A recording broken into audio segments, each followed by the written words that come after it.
This happened in October of 2021, just after travel restrictions had finally started easing where I live.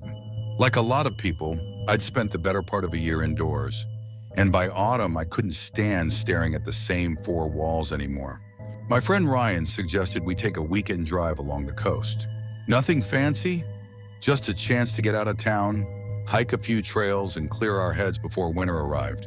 We'd known each other since high school and had taken plenty of random road trips before. Late Saturday afternoon, we found ourselves driving through a small fishing town that looked frozen in time. Old bait shops, weathered wooden docks, and fishing boats rocking quietly in the harbor.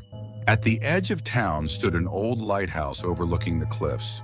Unlike the larger tourist attractions we'd visited before, this one barely had a sign. Just a gravel parking area and a narrow walking trail leading toward the tower. We pulled over mostly out of curiosity. A faded information board explained that the lighthouse had been retired years earlier. The tower remained standing as a historic landmark, but the grounds officially closed at sunset. Ryan checked his watch and said we had about 40 minutes. That seemed like plenty of time. The trail followed the cliff edge, weaving between patches of windswept grass and twisted pine trees. The farther we walked, the quieter everything became. By the time the lighthouse came fully into view, we were completely alone. As we walked around the base of the tower, Ryan noticed something nailed to one of the fence posts. It was an old handwritten notice sealed inside cracked plastic. Most of the ink had faded, but one sentence remained readable: trail closes before dusk. Leave before the fog arrives. Ryan laughed and called it oddly specific.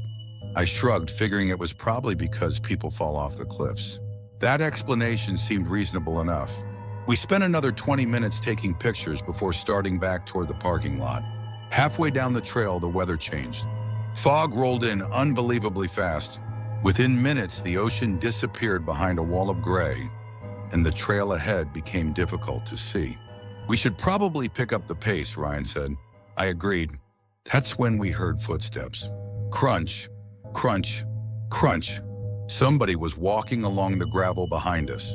I stepped aside, expecting another hiker to pass. No one did. The footsteps stopped the exact moment we stopped walking. Ryan looked over his shoulder. Did you see anyone? No. We continued. A few seconds later, crunch, crunch, crunch. The footsteps started again. Same pace as ours. Same distance behind us. This time we both turned around at the same moment. The trail was completely empty. Nothing but swirling fog. No voices. No movement. No one. Ryan forced a laugh and suggested it was an echo. But gravel doesn't echo. Neither of us mentioned it again. We simply kept walking faster. The strange part was the footsteps matched us perfectly. Whenever we sped up, they sped up. Whenever we slowed down, they slowed down. Always somewhere just beyond the edge of the fog. Never getting closer, never falling behind. After nearly 10 minutes, we should have reached the parking lot. Instead, the trail ended right back at the lighthouse. We stopped dead. Both of us stared at the tower in complete confusion. Somehow, without ever turning around, we had walked in a complete circle. Ryan looked at me, completely bewildered. We'd been walking in a straight line. I know. Neither of us had taken a single turn since leaving the lighthouse. There was only one trail. The tower loomed over us again, half hidden behind the thick fog. For the first time that evening, the place didn't feel abandoned. It felt like we weren't supposed to leave. Ryan pulled out his phone. No signal. I checked mine. Nothing. Not even enough service to load a map. Let's stay together, I said. He nodded without taking his eyes off the trail. We started walking again, this time paying close attention to every landmark. A fallen pine branch, a weathered wooden bench, a split boulder near the cliff edge. We called each one out as we passed it. 5 minutes later, the same bench appeared again. Then the same boulder. Then the lighthouse. Ryan stopped walking. No, he whispered, spinning around in a slow circle. This isn't possible. The silence around us felt unnatural. We couldn't hear a single wave crashing against the cliffs below. Even the wind had disappeared. Then a bell rang. One deep, distant chime. Neither of us had seen any working bell near the lighthouse. The sound echoed through the fog before fading away. Almost immediately afterward, we heard voices. At first they sounded far away, then they grew louder. It was impossible to make out the words, but there were definitely several people talking somewhere nearby. Relieved, Ryan shouted, "Hello!" The voices stopped instantly. No answer came back. We waited. Nothing. Only silence. "I don't like this," Ryan muttered. Neither did I. As we rounded another bend in the trail, something caught my eye. Fresh footprints. They crossed the gravel directly in front of us before disappearing into the fog. Bare footprints. No shoes, no socks, just perfectly clear impressions in the damp ground. Ryan crouched beside them. They're heading toward the cliff. We followed the prints cautiously. They continued for about 30 yards before ending abruptly at a wooden safety fence overlooking the ocean. Beyond the fence was a sheer drop of more than 100 feet. There was nowhere else for the tracks to go. No return footprints. They simply stopped. Neither of us wanted to stay another second. Instead of following the main trail, we decided to cut across the open grass toward where we thought the parking area should be. The fog remained so thick that we could barely see 20 feet ahead.